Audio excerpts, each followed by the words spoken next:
This is the Audio Roundtable, Session 3. Rolling. Hello and welcome to the Audio Roundtable Session 3. My name is Garth Humphries, and once again we're joined by our tarts.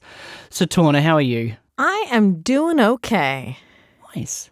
I'm busy. It's a busy time of year. This is the time of year when all the holiday stuff is out, right? So I'm doing lots of Christmassy reads because, well, the holidays are coming up. So Excellent. There's this wild idea in the voiceover industry that everything kind of slows down between Thanksgiving and New Year's. I don't experience this personally, but it does let up a little bit. But right now it's crazy busy good time. Well, crazy busy good time, exactly. The good comes after the crazy busy, right, when they pay you. So that's just awesome. Yes, it does.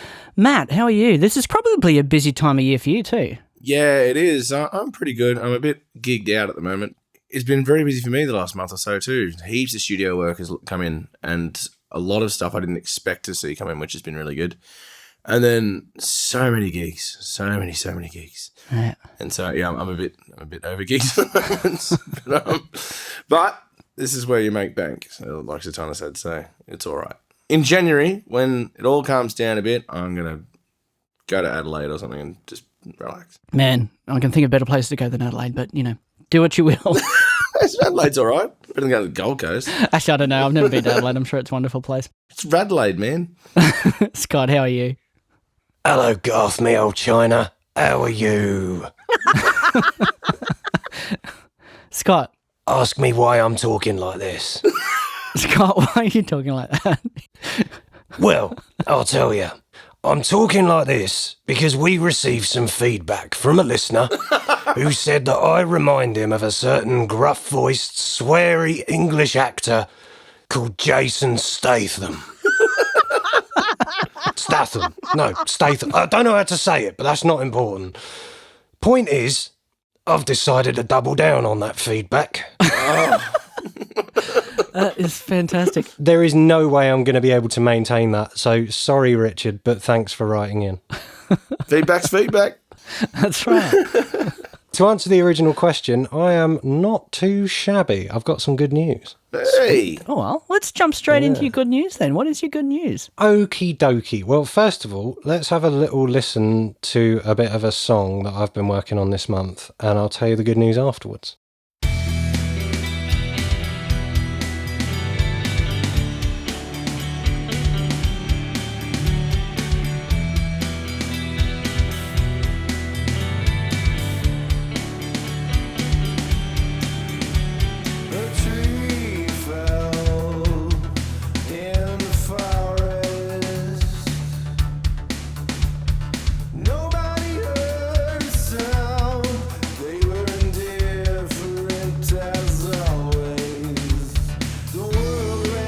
Hang on, Garth, stop the track.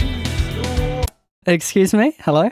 That bit of it all sounds quite clean and nice, doesn't it? But I'm not here for people to enjoy themselves, so can we just play from about 2.5 minutes onwards when it starts to get nasty? Okay. Kablam.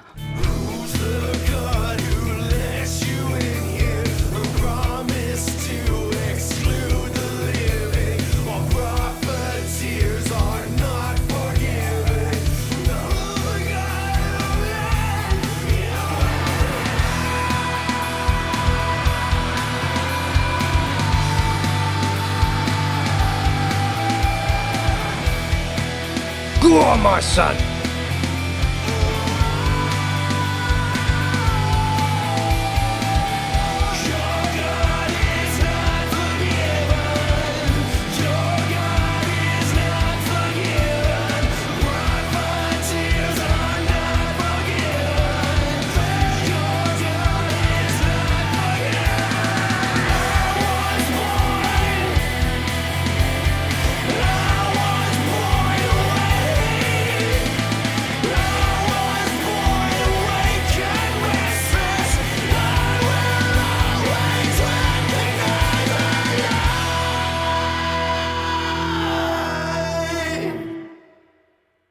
So, you might be listening to that and thinking, hang on, I recognise those sultry tones. That's the same band as last month, isn't it? And you'd be right, it is. And the reason for that is my good news. And my good news is two beautiful words. returning customer. Hooray. Whee! Which I'm pretty happy with, really, considering that was the first client I'd tried to mix exclusively on headphones. It's very good news. So, yeah, lovely, happy, fun times.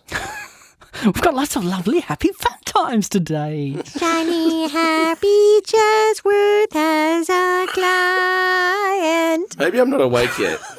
Maybe I'm still asleep. Am I still sleeping through my alarm? Anywho, go you, Scott. That is awesome news, Scott. It can't have been as you initially thought, I suppose. Yeah, either that or they've got very low standards. I'm not sure which, but either way, I'm getting paid, so it's good. That mix sounded good.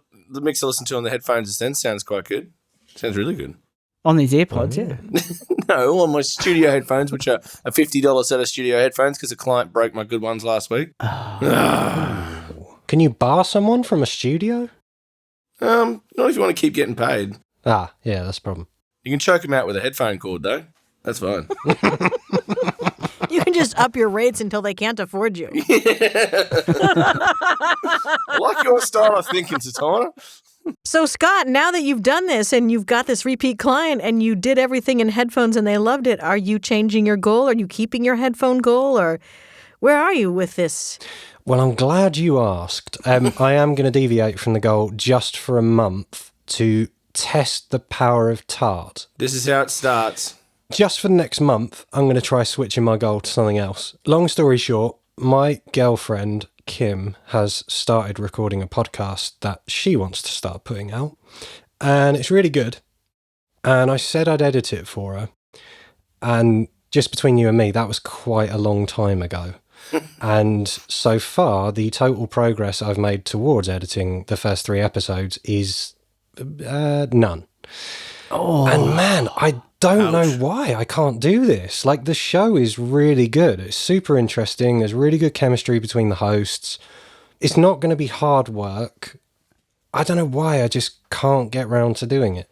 But I'm avoiding it to the extent where, like, if we were to wake up tomorrow morning and Kim was to say to me, right, you have 2 options today. You can either in your own hands and clap or edit my podcast. I would just sing, if you're happy and you know it, clap your hands. And I'd be fine with that. So I have a 3-fold goal this month. 1, catch up with editing the episodes that Kim has recorded of her podcast. 2, sit down and try and figure out why I avoided it for so long, because it does feel like a sort of concentrated version of my usual procrastination, and I think the reasons why I'm doing it might be interesting in some way, if only to me. And 3, try not to be even more disappointing / unreliable as a boyfriend. And that should see me through to the next episode, I think. I think if you start with goal 3, you might get to goal 1. And if you find out about goal 2 somewhere through, that's all good. What did you say to them this morning, Garth? Be a better person. I was said lovingly, though. Yeah, Kim says that too. It is different when you're doing something that's like, it's not a work project and it's a bit more of a, it's like me writing music for myself. I never write music for myself because, well, I hate everything I write. But also, point 2 is that once you've been performing music or whatever constantly for however many days straight, the last thing you want to do at the end of it is actually go and do more music. Well, that's for me anyway. Maybe I'm weird, but that's, you know. No, I experienced that too. I just want to be not near this anymore. I want to be away from this. And so stuff that isn't paid work, there's a lack of motivation there for it, which sort of sucks. It's like the reason we got into this in the first place was to like write music and do music. And they're like, oh, get me away from it. What's your go-to thing to stay sane when your work life is in the way with the music? You know, like you're saying, Matt, you don't feel like going and writing music for yourself. Actually, man, that could be part of the problem, because what I do to unwind is listen to podcasts. So there you go. Maybe that's why I don't want to edit another podcast once I'm done for the day, you know? Yeah. Yeah. But then that presumes that I'm so busy that I don't have time during the working day to do this, and that's simply not true. So, you know. Okay, but why do you have to do this? Other than the fact that you told her you would. I mean, why does it need to be you? What's the problem with getting somebody else to do it? Well, mainly because I said I would. Yeah, okay, but you can, I mean, saying you would can be renegotiated if you have a better option. You know what I mean? I said I would. I goofed. I really realized I don't want to. And Well, she could outsource it to someone. Yeah. But, I mean, realistically, it's a podcast. You know how much money there is in podcasting, right? And, like, we're saving to move and that kind of stuff. And it's like, if I've got the skills to do it and she hasn't got to pay me anything, it doesn't really make a ton of sense to outsource it. No. I mean, don't get me wrong, I think she is on the verge of outsourcing it, which is why, as a last-ditch, desperate attempt, I've decided to make it my goal for this month. it makes a ton of sense to outsource it if you're not going to do it. Well, yeah, exactly. And if I don't manage to get it done this month, I think that probably is going to be what she'll do. And then, you know, I'll try not to resent her for it. But I don't know. I feel bad that I've said I'll do it ages ago and I haven't done it. And, like, the show is really good. You've just got to start, man. That's all it is. Yep. The thing is, Scott, you've shown you can do it now too, because you've done some of the editing on these episodes that people have heard. It's a bit where he chops me out. Yeah. Makes me look stupid on the podcast. That's the ones. I chop you out for different reasons. It's not to demonstrate that I can. It's because of something else. Because I'm not very interesting. You said it, dude, not me. I don't know. I get that it doesn't make sense to outsource it because you can do it and you have the skill, but I would like to say that that's a story I tell myself, and consequently there's a whole bunch of crap that I don't outsource because I can't imagine how I would hand it off to anybody else, and I'm the best at it and I got to do it and I can do it, and it saves money if I do it, except it really doesn't, because if I just would give it to somebody else, I could do the things that really make me more money and that are more effective uses of my time. It feels like to give it to somebody else means I have to come up with clear standard operating procedures to be able to explain to them what I want done, and that feels overwhelming. Mm. You make a really good point, Stunner. The thing is, a part of this is that I actually do want to do it. Like, I like the show. It's not entirely fully formed in the recording process yet because they've only just started working together. But, like, I've got, like, a really, really clear sense in my head of, like, what the pace should be. I do want to do it, and, like, I want to be involved with the show. I just, can't get started with it for whatever reason. If it was something that I was less enthused about, then, yeah, I would just tell her to outsource it, and it's all good. But essentially, I want to be involved because I think it's good. Yeah. So you need to just start. It's pretty simple. Open up Reaper, import the files, and get going. And don't piss around anymore with it. I know. So, Garth, can you keep him accountable this month? Absolutely. You've got no excuses whatsoever. You've got the time, you've got the skill, you've got the passion. You just need to freaking get on with it. You bloody tell him. Sorry, Garth. You could tell Garth has some growing children in the house. He's definitely a team leader. And now he has one more. Well, there's a transition right there. Speaking of children. That's usually where you go to me. It's better than tumour, let's be honest. I mean, I've upgraded from a tumour, yeah. So tell us about how you've progressed with OBS. Okay, so back in episode 1, back when we weren't famous, I talked about wanting to, set up for live streaming and video and stuff like that in the studio. Now, I have made a bit of progress with that this month. I bought a few GoPros and I've set them up around the studio and I got OBS installed and I tried it on the Mac and it was reasonably accessible, but it's a bit weird. But then I installed it on the PC with NVDA and it's really accessible. So I was really chuffed with that. I've been able to set up, different scenes. You set up with scenes. So you have you set your source devices. You can have multiple source devices you can switch through within a scene. Mm. It was a bit difficult to get my ASIO card to come up in OBS. But after scrolling through about 60,000 forums, I actually found a plugin for it, which is really good. I'm taking my feed from Reaper through Rayroute or Rayroute, whatever it is. I'm setting my master channel on Reaper to Rayroute 1 and 2. And then on OBS, I am setting the input source from ASIO to Rayroute 1 and 2. So it's taking that feed from Reaper, which is the best way I found to do it. There was a whole bunch of other ways you could use different third-party apps and things like that, but they were all really inaccessible and it was really ugly, and things like virtual audio cable and stuff like that, it just doesn't, it's not neat, and it's they can create latency and stuff like that, and I was trying to avoid that. And so then I have the feed from that. I can take a feed from any of the windows on my machine or the whole machine. I can take a feed from the cameras. I can flick between the cameras. I can set up hotkeys to do that. It's really, really, really neat. So I guess the end goal is, I'm going to try this next week, is get in the studio, set up all my keyboards and stuff that I use live, set up the cameras, have them set up in places that they're going to stay, turn them on, hit record, have a little controller there next to my keyboards, play my song, flick between cameras as I go through, or do it later on. And then once that is done, then I can hit stop and I can just maybe put a fade on the end or the start and whatever, and then chuck it on YouTube. And it should be that easy. And then if that goes well, then I should be able to, instead of hit recording, I'll be able to hit live streaming instead, which would be really, really neat. And one of the other really cool things you can do is like text overlays and things like that, which you can do in Reaper, but you have a lot more control in OBS. And it's a lot easier to do, and you can control where the text goes, the font, the color, all that sort of stuff. So you can have little text things pop up, insert little video clips. So if you had like a little logo or something you wanted to do, it's just super easy to do. Okay. And so anyone isn't using OBS for recording video, like it's even if you're not using cameras and stuff, even just to capture your screen, it's so easy, and you can have everything set up really, really neat. And it wasn't real difficult. So that's my success story for this month. Wow, that's awesome. It sounds like you really put in some time to do that. That is terrific. Not as much as you'd think, honestly. Like, the hardest thing was getting ASIO to work and getting Reaper to come in through OBS. That was the trickiest thing.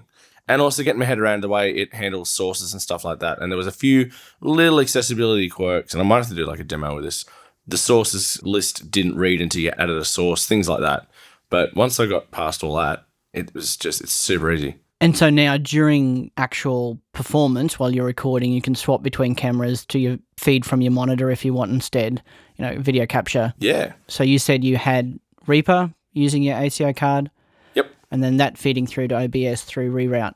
So you're getting proper audio into the video right from the start. Exactly. And then you can go back in the actual OBS project, I guess, and change where you switch and add in all that other stuff you were talking about, yeah?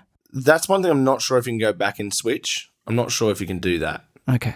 But I think the idea is that you're supposed to do it live. I guess in some ways it's better if you just tell yourself you can't and you produce it all in the one go, because then it's done, right? That's kind of what I'm going for. I want it to be set and forget. I want it to be, hit record, do the thing, or the client sings their song, or whatever they do, juggle, and I hit stop, and that's done. It's printed. It's going to the net. There's no more screwing around. Beautiful. I had an interesting fact about juggling the other day. Not finished, Scott. Shut up. Carry on. Thanks, Scott. I appreciate it.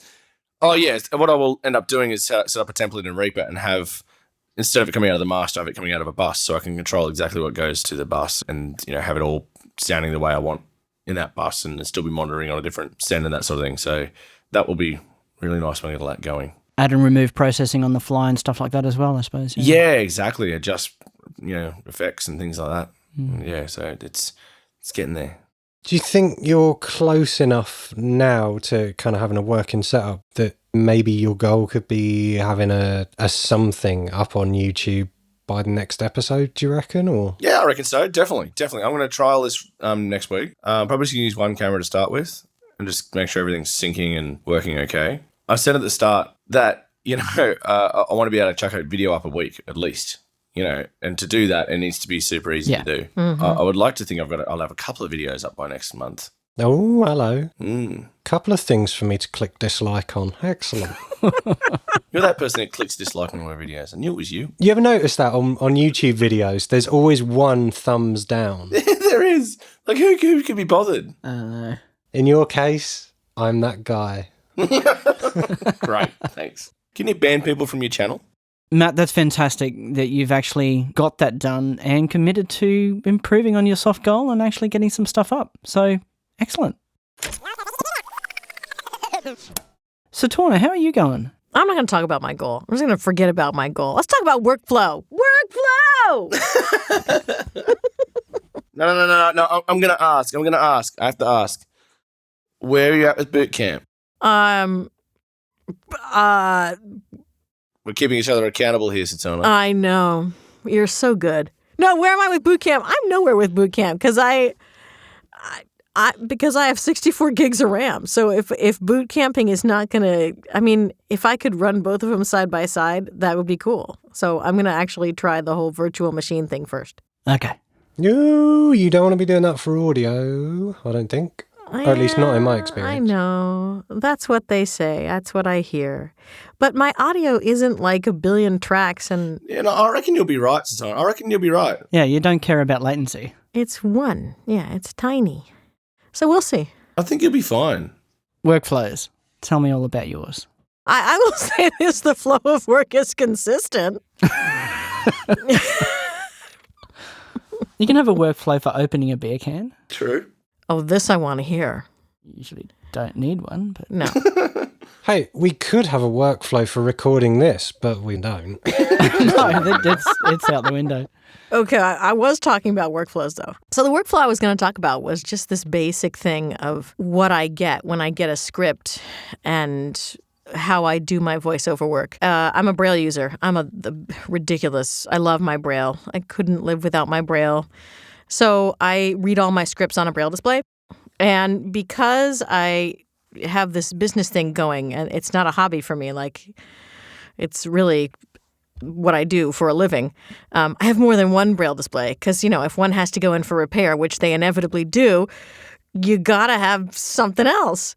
So my scripts come in as PDFs, as Word docs, as sometimes I get pages. I mean like documents that are from the Pages app. So different clients will send it to you in different formats. You never know quite what you're going to get, although I guess you get used to working with particular clients and you know how their scripts are going to come in. Yes. And the interesting thing is that you really never know what you're going to get when they revise something.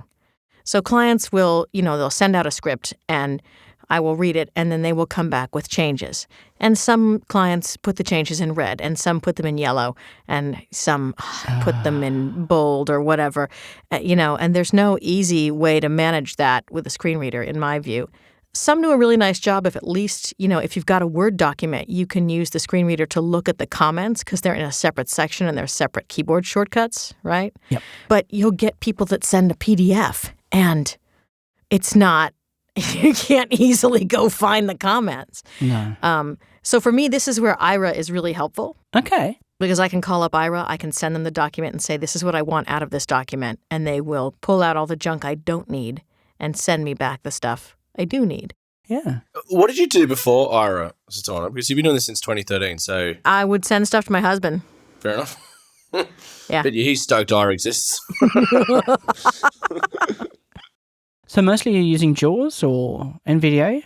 Mostly I use JAWS because I like the way that Braille is laid out in JAWS, and I think there's a much more flexibility in JAWS than there is in NVDA and how you can put Braille things together. NVDA puts a lot of extraneous stuff up. It's like JAWS in structured mode. Yeah. You see on the Braille display that, it takes 3 cells to tell you that this is a checkbox. And, oh, by the way, it's, 5 of 29 items. And all of that is written on the Braille display. I don't need all that information. You don't need all that, no. Whereas in JAWS, I can go into line mode, and I may hear that information through my speech, but I don't see it on the Braille display. And because it's 2018 and we're still dealing with single-line Braille displays, I want as much usable space on my Braille display in use for the things I want to see. Yeah. What size display do you use? I have 32-cell models and I have 40-cell. Really? I would have expected bigger for the speed that you read at. Oh, no, because I like 32s. I think that they're my favorite size. You get to a 40 and it's about, shoulder to shoulder, right? If you just have your hands shoulder width apart. Okay. You know what I mean? If you're holding your hands out. Yeah. I'm doing it now, Satauna. That's kind of a 40 cell. Yeah.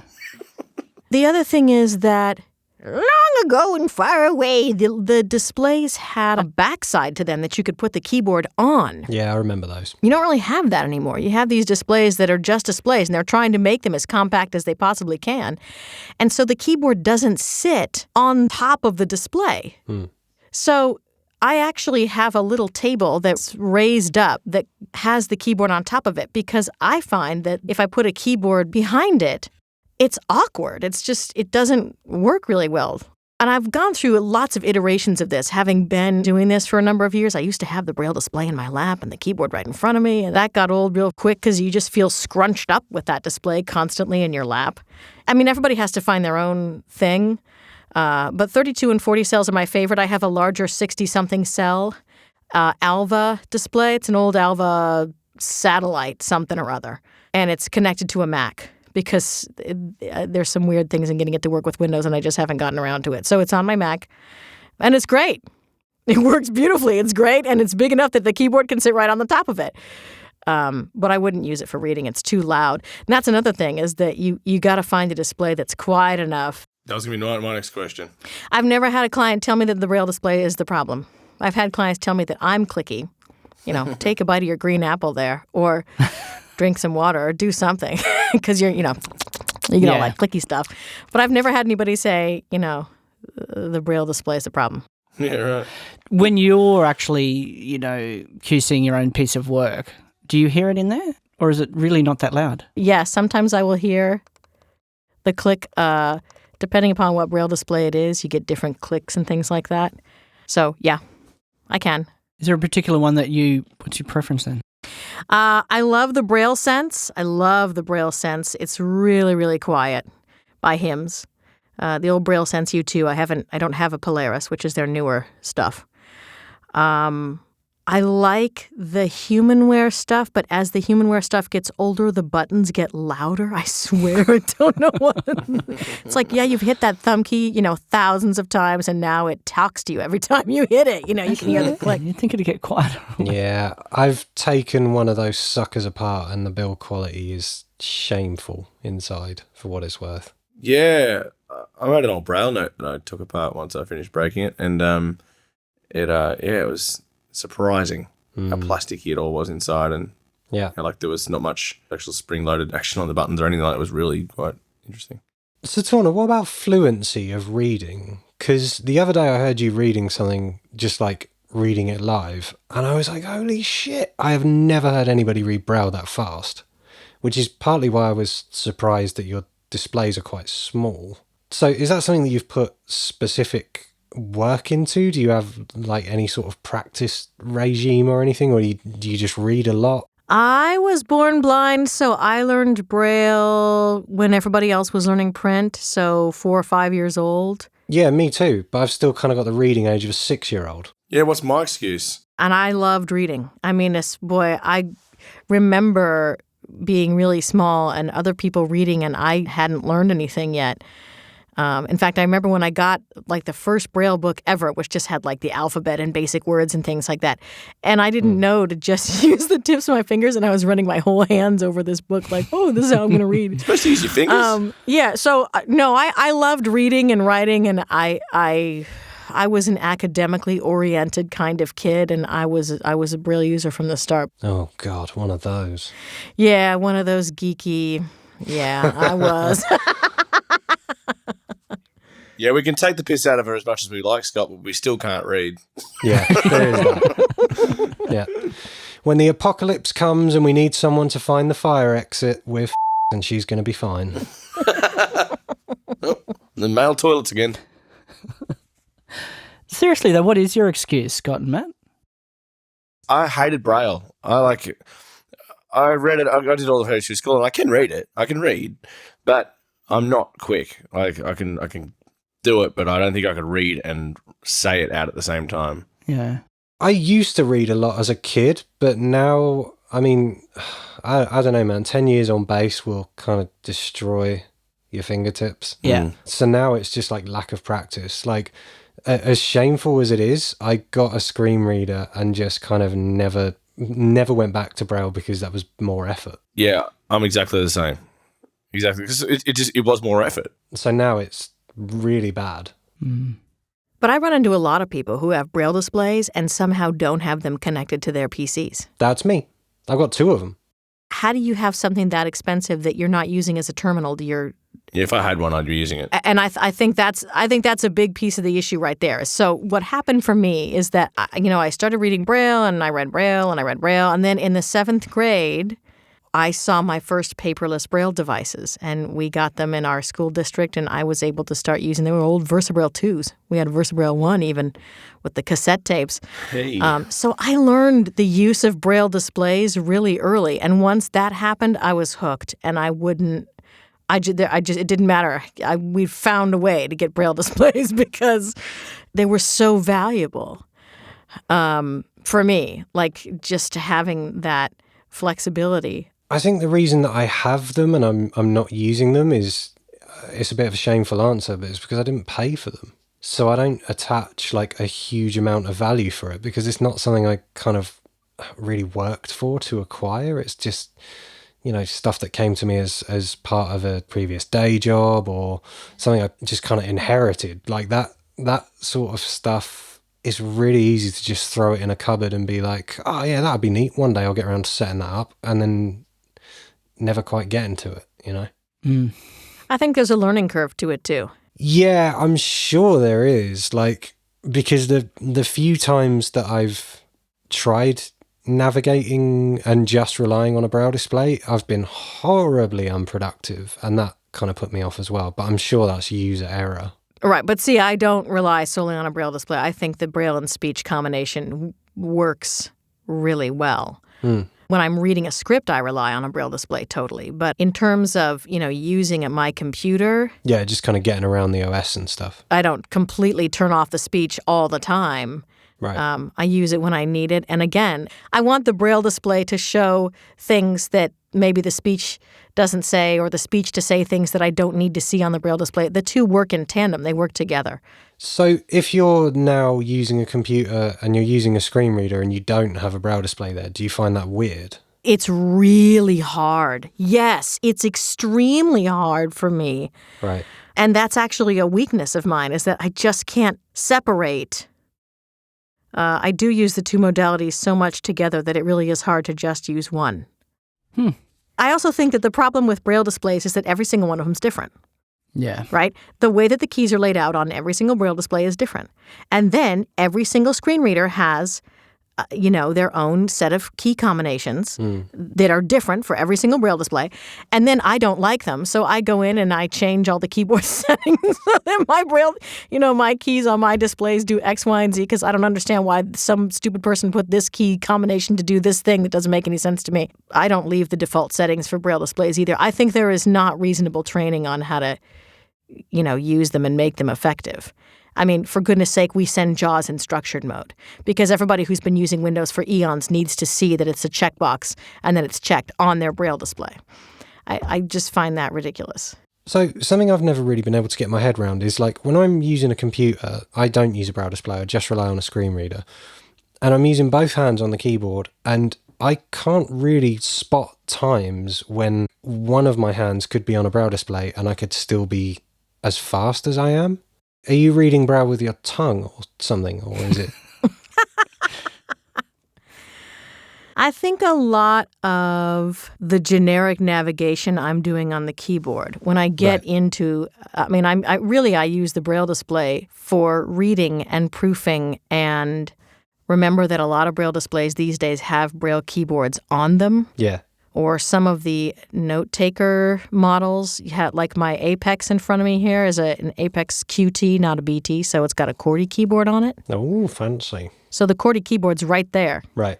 And the other thing is, for navigational purposes, this is what I'm talking about with the buttons and the keys that are on the display itself. I change them to do certain things, right? Because, it's like I have a Brilliant in front of me. So there's 3 buttons on either side of the Braille line, and then there's 4 thumb keys, and then there's all these cursor routing keys, and then there's the Braille keyboard, right? Oh, wow. So even the 4 thumb keys, I can press 2 of them at the same time, right? So I could set 2 of them to be tab and 2 other ones to be shift tab, or you know what I mean? So I can navigate a dialog box without lifting my hands. And I find that the way that the keyboard combinations are set up on these Braille displays doesn't really allow people to do that easily. So that's why I end up modifying all my settings. That's really interesting.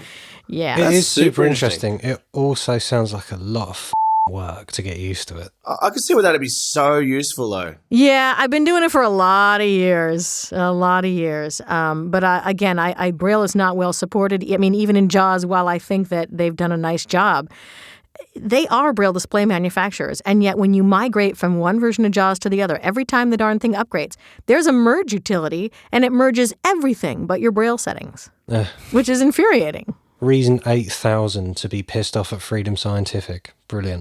Nice. Satauna, that's fascinating. And having heard you reading has prompted me to start back on that journey of learning Braille. My excuse was that, I'm one of these RP people. I had pretty good sight when I was a kid. During late high school, they tried to teach me Braille, and I thought, nah, whatever.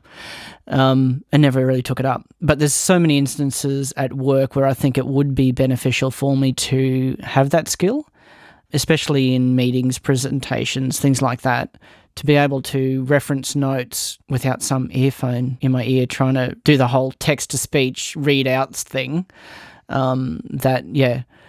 I'm adding to my soft goals of actually just trying to make a start on that. Now, I don't expect anything's going to happen quickly with that because it would take a number of years of really hard work to get to anything close to being able to do what I want to do with it.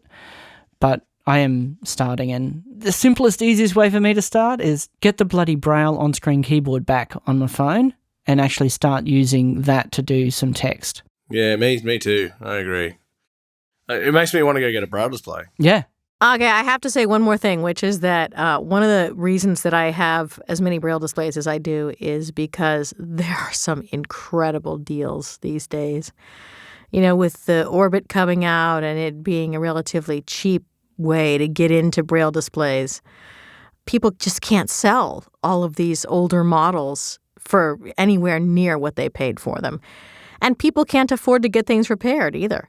I bought a Focus 40 for $100. What the hell? And the person was clear up front that there were cells that needed repair. So I knew the first thing I was going to do was send it to Freedom Scientific.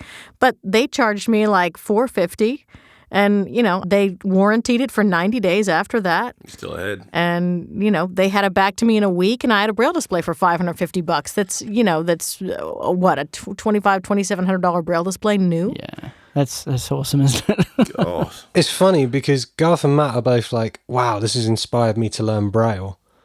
I'm now realising I need to sell my Braille displays I'm not using very quickly before the arse drops out of the value of them anymore.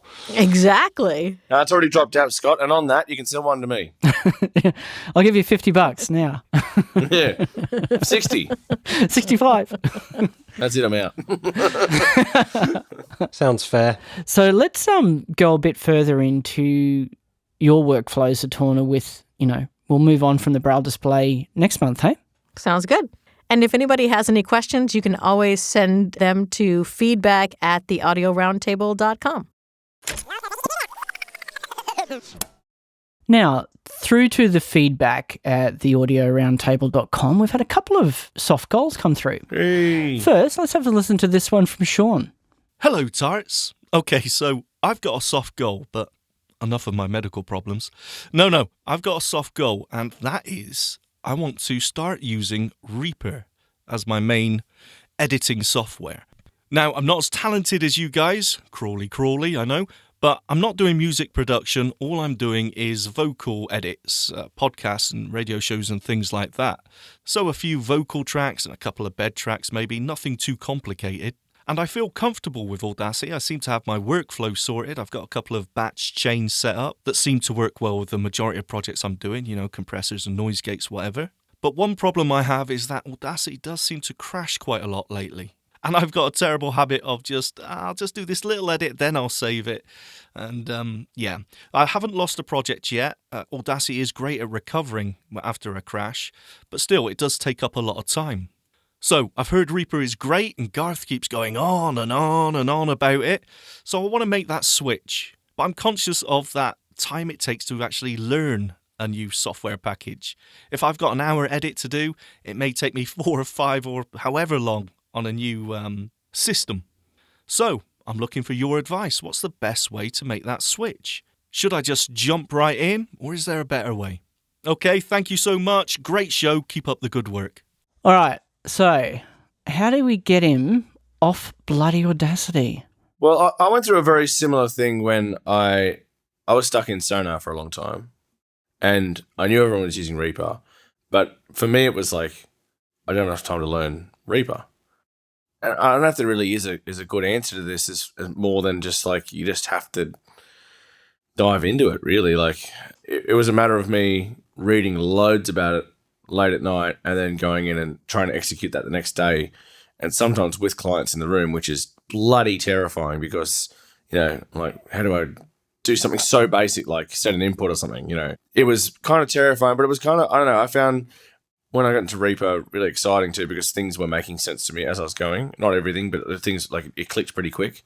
I think that's a big advantage of Reaper because it's so customizable. You can make it easy to get into. Other DAWs I was trialing at the time, like, I just couldn't get my head around them.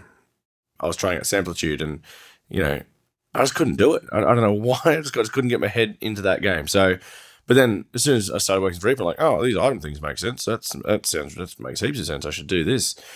I tend to work best under pressure personally. So it was a matter of sink or swim a bit. But I don't know if that actually answers the question though. No, I can't imagine you. That's pretty brave, really, to actually, you know, come into it with a client in the room, not knowing. Well, it was also out of necessity too. Like, it was out of like, Sonar's not working properly anymore. Yeah. You know, we're getting to the point where in 6 months this thing is going to die. Yeah. And so I'm not going to have a studio. So I need to find a better Which solution. is where Sean is. A little bit. He's talking about Audacity crashing a whole bunch and things like that. So he has a fallback, but I mean, it seems like the same thing. And really, this is so funny because Sean is the Gorth guy in your tutorials, Garth. Yes. Yeah, that's right. Isn't it him that's doing if you've listened to the tutorials at reproducer.com, REA producer.com, and if you want to learn Reaper, go to reproducer.com because Garth does a great bunch of tutorials over there. And if you have any experience dealing with, you know, digital audio workstations, you'll figure it out because there's just so much good info. The show notes have the keyboard shortcuts that are covered in in each tutorial. So even if you don't want to play through the whole thing, at least you've got the keyboard shortcuts right there, the main things that you need to know. I mean, to me, that's it. You know, just do one a day. What? They're usually like what, 30 minutes a shot. 15, so a lot of them, 15, 20. Bite-sized. And don't take something that you're gonna have to edit that's an hour long. Take something and just, you know, BS into your microphone for, you know, 60 seconds. And then start chopping it up and moving it around and playing with it and rendering it and figuring out what to do with it. You know, don't do something that's an actual real project in the beginning. Just do something loose and easy and wing it. Okay. It sucks to transition, though. There's no, it really does. Yeah, there's no easy way to do it. The other thing I'd add to this is get yourself on the Reaper Access WhatsApp group. Yes. It's reasonably busy. Don't feel like you need to hang out and listen to every message. Like, no one's going to hold it against you if you just want to dive in, ask a question. People are pretty good about replying on there. So even if you have the group muted, when they reply to you, you'll still get a notification. Yep. And, you know, for the first, like, few months or however long it takes you to transition, don't feel bad if you're just dipping in, asking, getting answers, and then going.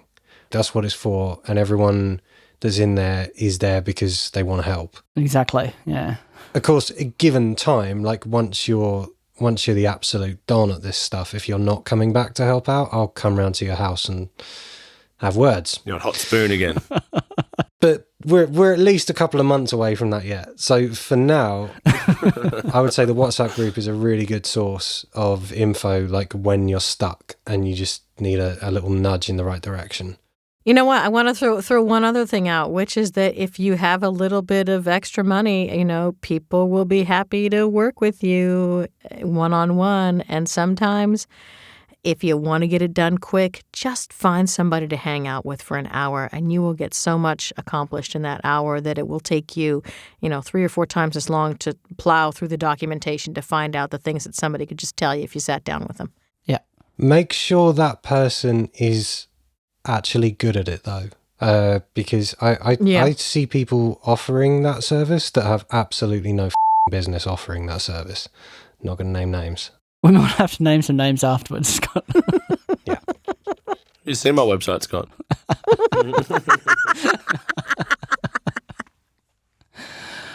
All right, so I'll make sure there are links to those things in the show notes. And the other one I'll throw in there is the link to reaperaccessibility.com. And on feedback, just, while we're doing it, we also received some feedback from a lovely lady who sent us a recording of Matthew when he was 10 singing a beautiful song. Thought I was going to get away with this. Which I've threatened that I'll play on the next episode. But now in hindsight, that does seem a little bit cruel. So instead, what we're going to do is we're going to wrap up with a call to arms.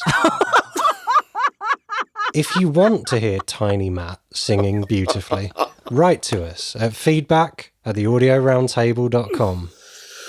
Oh, I have to pay out so much hush money. I'm not going to put a specific number on it, but I'll just say if there's overwhelming demand, I can make it happen. And let's face it, we're all easily overwhelmed. Oh. Thanks for listening, everyone. Until next time. Can I join Kim's podcast? Because this one sucks.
Thank you so much for listening to this episode of the Audio Roundtable. Now, there are supposed to be outtakes here, but by the time I went through and beeped out all of Scott's filth, there was basically nothing left. So if you do want to hear the full uncensored version of the Audio Roundtable, really do encourage you to head over to theaudioroundtable.com and subscribe there. You can also, of course, search your app of choice, be it Overcast, Downcast, Apple Podcasts, for the Audio Roundtable, and subscribe directly through the app. Once again, thanks so much for listening, guys, and bye for now.